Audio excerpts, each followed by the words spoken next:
Hello friends, आज हम discuss करेंगे आरसीसी डिज़ाइन की बुक में से हमने चैप्टर स्टार्ट किया हुआ है सिंगली रीइंफोर्स्ड बीम का। और आज हम डिस्कस करेंगे different types of section.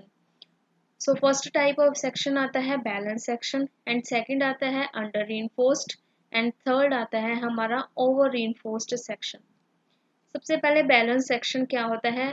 Balance इसका जस्ट हमारे पास न्यूमेरिकल्स होते हैं जो हम अकॉर्डिंग टू क्वेश्चन अगर हमें गिवन होता है टू डिफाइन द बीम की वैल्यू, एमयू की लिमिटिंग का वैल्यू फाइंड करनी है बैलेंस सेक्शन की, या हम चेक करते हैं कि हमारा जो सेक्शन है वो बैलेंस है, अंडर है, ओवर है। उसे हम कैसे चेक करते हैं, the values of x you and the values of P T के साथ।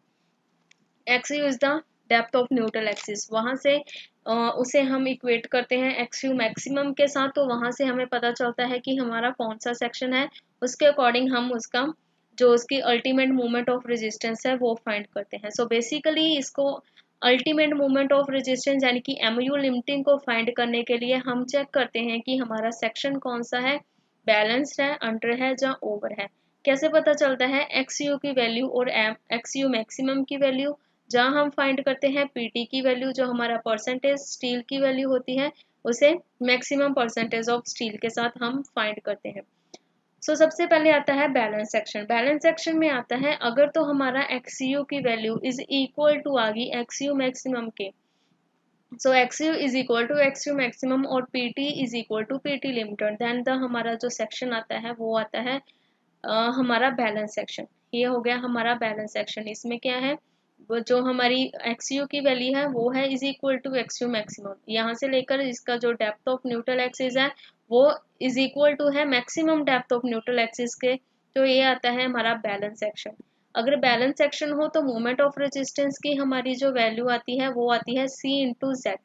सी की वैल्यू हमारी कंप्रेशन की 0.36 into f c k into b into x u maximum, और z की वैल्यू हमारे लीवर आर्म की d माइनस 0.42 एक्स यू मैक्सिमम। सो यहाँ से हम मूवमेंट ऑफ रेजिस्टेंस फाइंड करेंगे इन बैलेंस सेक्शन से। सेकंड आता है under reinforced, the section which the tension steel reaches the yielded section at the load over the lower than the load at which concrete reaches the failure strain is called under reinforced section। अगर हमारा जो ये देखो यहाँ पर ये show कर रहा है, यहाँ से लेकर इस पॉइंट तक की वैल्यू को एक्स यू, और हमारा यहाँ से लेकर इस सेकंड डॉटर पॉइंट तक एक्स यू मैक्सिमम की हमारी एक्स यू की वैल्यू यहाँ तक थी, तो ये क्या हो गया, यहाँ से यील्ड कर गया यहाँ तक। जो जो इंक्रीज हो गई वैल्यू है इसे हम बोलते हैं एक्स यू मैक्सिमम। अगर हमारी वैल्यू ऐसे आ जाए तो ये होती है हमारी अंडर रीइंफोर्स्ड सेक्शन। देन की एक्सयू क्या है, कम हो गया और एक्सयू मैक्सिमम की वैल्यू ज़्यादा होगी, और पीटी की वैल्यू कम और पीटी लिमिटेड की वैल्यू ज़्यादा होगी, तो आ गया हमारा अंडर रीइंफोर्स्ड सेक्शन। और इसको फॉर्मूला होता है, इसका हम टेंशन के साथ भी डिनोट फाइंड करते हैं एंड कंप्रेशन के साथ भी मल्टीप्लाई करते हैं लीवर आर्म के साथ। So m u is equal to t into z is tension into lever arm. So 0.87 F by AST D minus 0.42 XU is the Z is the lever arm.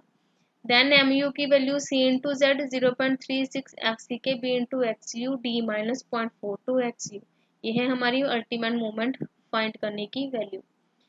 Third इसमें आता है over reinforce section. Over reinforce section में क्या है, जैसे कि हमारा under में एक्सयू मैक्सिमम नीचे था, अब यहाँ पर एक्सयू मैक्सिमम ऊपर आ गया। जैसे कि the section in which the failure strain in concrete reaches earlier, इसमें क्या है, जो फेलियर है वो अर्लियर आ गया। एक्सयू डेप्थ ऑफ न्यूट्रल एक्सिस क्या होगी हमारी, yield is called the over reinforce की एक्सयू मैक्सिमम वो कम होगी, एक्सयू की वैल्यू ज्यादा होगी। सो पीटी की वैल्यू ज्यादा होगी, पीटी लिमिटेड की वैल्यू कम होगी, देन हमें पता चलेगा कि हमारा जो सेक्शन है वो है ओवर रीइंफोर्स सेक्शन। इसके लिए हम फॉर्मूला लगाते हैं 0.36 f c k b into x u maximum d minus 0.42 x u maximum. So ये हमारे तीन टाइप्स के सेक्शन, और हमारे पास है तीन टाइप्स ऑफ फाइंड का मूवमेंट ऑफ रेजिस्टेंस फाइंड करने के फॉर्मूले अकॉर्डिंग टू द सेक्शन।